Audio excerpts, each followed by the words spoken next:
Laos, Myanmar, and we're standing in Sop Ruak, Thailand.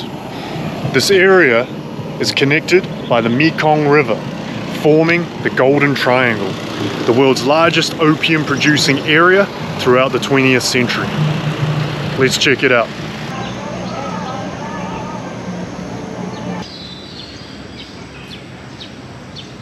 The Golden Triangle was the world's largest producer of opium from the 1950s until the early 21st century, when it was overtaken by Afghanistan. Today, it is estimated that 25% of the world's heroin comes from the region, predominantly Myanmar, although poppy production is declining year on year. Even though opium production is reducing in the region, the Golden Triangle has expanded into other products, becoming the world's largest methamphetamine manufacturer, especially in the Chiang region of Myanmar, where 140 tons of meth was seized in the year of 2019.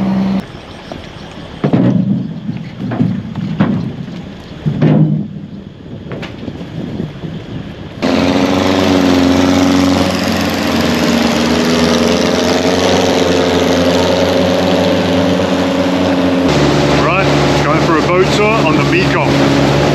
Check it out. Wood, rope, soft, cushioned blue seat, and of course our driver.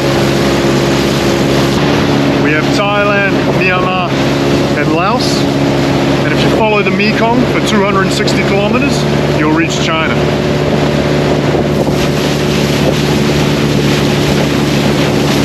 You hear a lot about Laos and Myanmar's economic situation, but looking across the river at their architecture, they're leaving Thailand in the dust, man.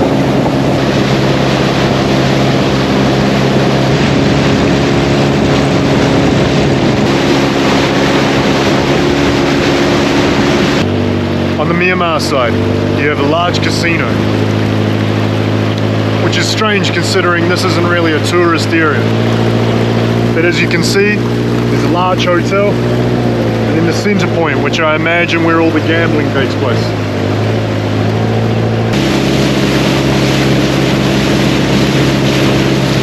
Now we've reached Laos. 3 countries, 10 minutes. Not too bad. One of the most popular spots in the Golden Triangle is the Laos market, famous for its food and cheap clothes. Unfortunately, it has been closed for the past 2 years due to COVID. Heading back to Thailand now, you'll notice that the 3 countries are very similar yet very different. In Myanmar, you have the hotels and casinos. In Laos, you have a port city. And in Thailand, you have the Buddhist temples and markets. Geographically, they're so close, yet culturally, it seems they're very divided, very diverse.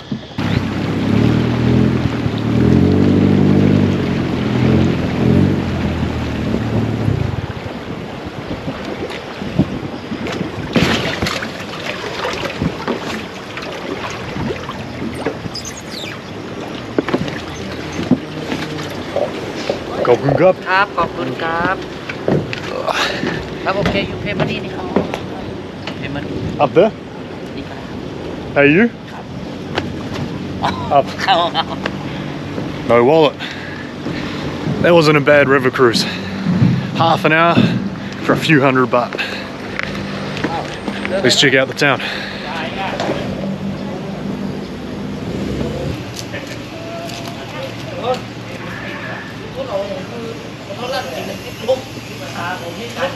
The Golden Triangle came to power in the 1950s when the Chinese Communist Party ordered 10 million addicts from Laos, Myanmar and China into treatment, executing dealers and traffickers. This gave the Shan state of Myanmar a monopoly over opium production, spreading throughout the world.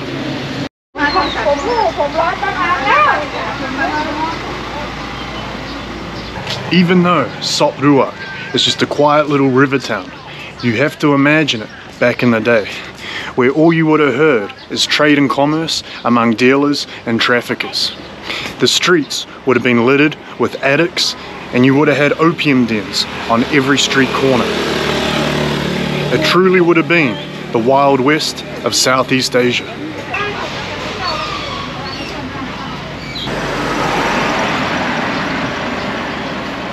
Right, let's check out the opium house.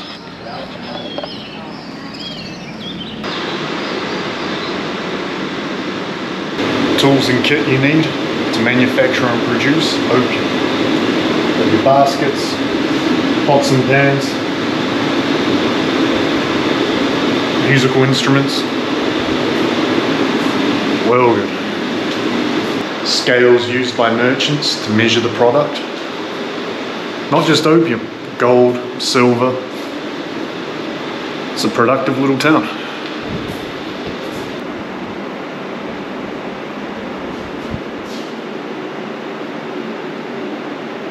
The origin of the opium pipe dates back to 2700 BC during the reign of the Yellow Emperor.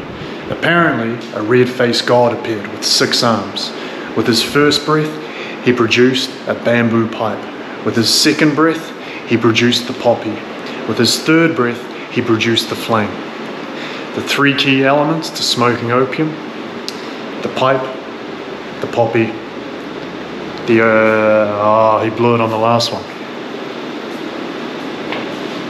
The flame. The flame. Alright, we got that.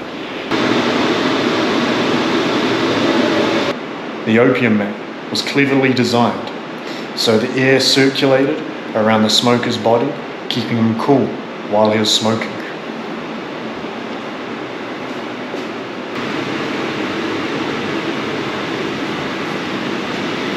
A depiction of the 1967 Opium War.